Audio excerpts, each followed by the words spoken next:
escritor vive. Ninguém é escritor das 8 ao meio-dia e das 2 às 6.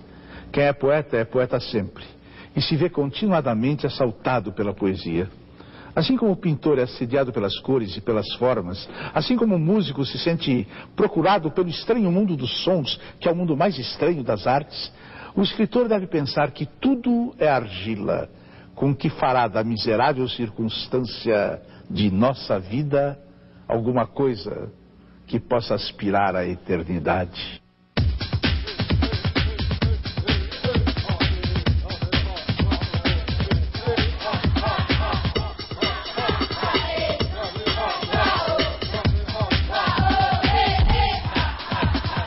Ai de mim, que dor, míseros restos, provocações, outra vez, provocações. Agora atenção, hein? Este programa, ele aprecia demais algumas coisas que acontecem na periferia. Histórias do Brasil, histórias do terceiro mundo. Vejam esta, que está na nossa frente, trabalhou 12 anos como cobrador de lotação na periferia leste de São Paulo. Linha metrô Itaquera, a cidade de Tiradentes. Mas foi num trem entre Suzano e São Paulo, há 6 anos, que não tendo o que fazer, ele descobriu a leitura. Ele leu tanto, que resolveu se tornar escritor. E se tornou. Hoje, ele tem livros prefaciados por gente conhecida, começou a estudar letras em Mogi das Cruzes e é o responsável pelos programas de difusão da leitura na sua Suzano, na área metropolitana de São Paulo. Preparem seus corações. Ele é Sacolinha. Sacolinha. Como é seu nome?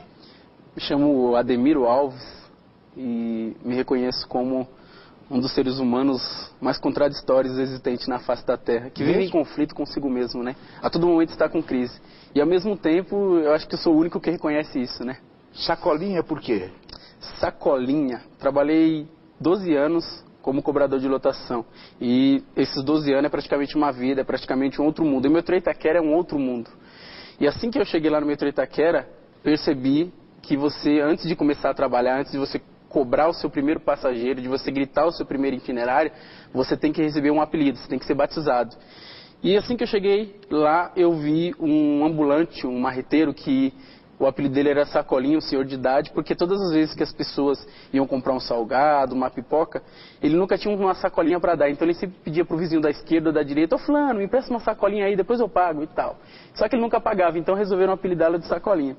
E aí quando eu cheguei e conheci esse ser humano com o apelido de Sacolinha, eu não aguentei, porque como eu sou um ser humano muito sarrista, até porque eu sou um ser humano solitário, então eu procuro disfarçar um pouco isso, tirando sarro de alguns dos meus amigos. Você paga suas dívidas? Pago minhas dívidas, diferente graças a Deus. Diferente do Sacolinha velhinho. Diferente do Sacolinha velhinho. E aí eu comecei a tirar sarro dele, então. Sacolinha, como é que um ser humano pode ter o apelido de Sacolinha? E dava risada e tirava sarro. Resolveram, então, me apelidar de Sacolinha Novo. Ele era o Sacolinha velho e o Sacolinha Novo. Entre os escritores da periferia, você é talvez um dos que tem mais estilo. Você considera isso elogio ou uma mera provocação? Acho que eu considero como uma provocação. Primeiro porque eu nunca considerei que eu escrevo um determinado tipo de literatura, seja ela marginal, periférica, suburbana. Para mim o que eu escrevo é literatura e pronto, né? Seja ela boa, ruim, marginal, periférica, enfim. Até porque eu acho que a gente já tem muito rótulos, né, nessa chamada periferia.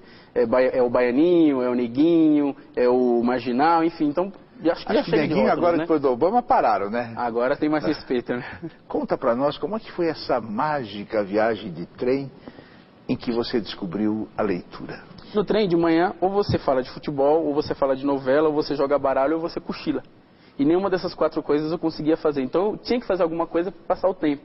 Foi então que eu percebi que algumas pessoas liam no trem. E eu falava assim, para passar o tempo acho que é interessante. Foi então que eu comecei a desviar, surrupiar alguns livros do meu tio.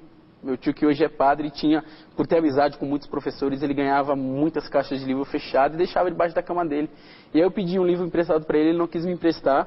Então eu peguei esse livro, assim que ele saiu do quarto dele, eu peguei escondido, com a intenção de ler e devolver. Acabei não devolvendo, fiquei para mim e fui pegando outros. Por isso que eu acabei roubando. Tá no inferno. Se depender dessa ideologia, estou no inferno. E aí eu acabei, mas não roubando, Você né? já Vamos lia? desviar Você sabia ler? Sabia ler. Que Sabia livro identificar foi os esse signos. primeiro? O primeiro foi Meu Pé de Laranja Lima. Mas eu acho que o primeiro livro mesmo que eu considerei um livro que eu li de fato foi Quarto de Despejo, Diário de uma Favelada, da Carolina Maria de Jesus. Foi esse livro que fez ser o que eu sou hoje. Por conta do que ela colocou no livro, da formação dela. Antes de você nascer, a gente fez um espetáculo de teatro baseado no livro dele, no livro dela, dirigido pelo Amir Haddad. De lá para cá, o que você tem lido? Olha, primeiro eu comecei a ler tudo que falava sobre a minha geografia, né? Meus bairros, que falava da minha vizinha que escuta forró, ou do meu amigo que escutava rap. Então, lia Ferrez, lia Paulo Lins, Sérgio Vaz, e lia uma galera legal. Até que eu comecei a ser provocado por alguns professores que eu conversava, que eu escrevia algumas coisas e passava para eles, e falava, olha, legal, você tem o talento, né? Só que você precisa ter um pouco de técnica, você precisa lapidar esse talento que você tem. Foi então que eu comecei a recorrer a alguns textos que eu achava chato pra caramba, como o próprio Machado de Assis, Drummond, Jorge Amado, que eu vivia criticando, porque para mim livro clássico era sinônimo de livro chato. Foi então que eu percebi que não era questão do livro ser chato, era questão de que eu não conseguia entender aquele livro que foi escrito numa outra época, mas que continua atual, né? Então o livro clássico é aquilo que nunca deixou de dizer aquilo que ainda tinha para dizer.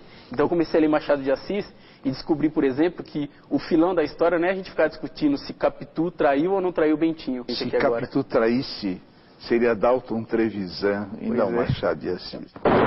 Eu leio o que me interessa, não adianta eu querer ler Machado de Assis, que pra mim não vai mudar em nada. Bem pouco.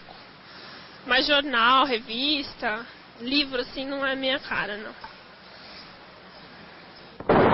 Meu primeiro livro seja traduzido lá nos Estados Unidos, que o Barack Obama pega lá e vai ler também.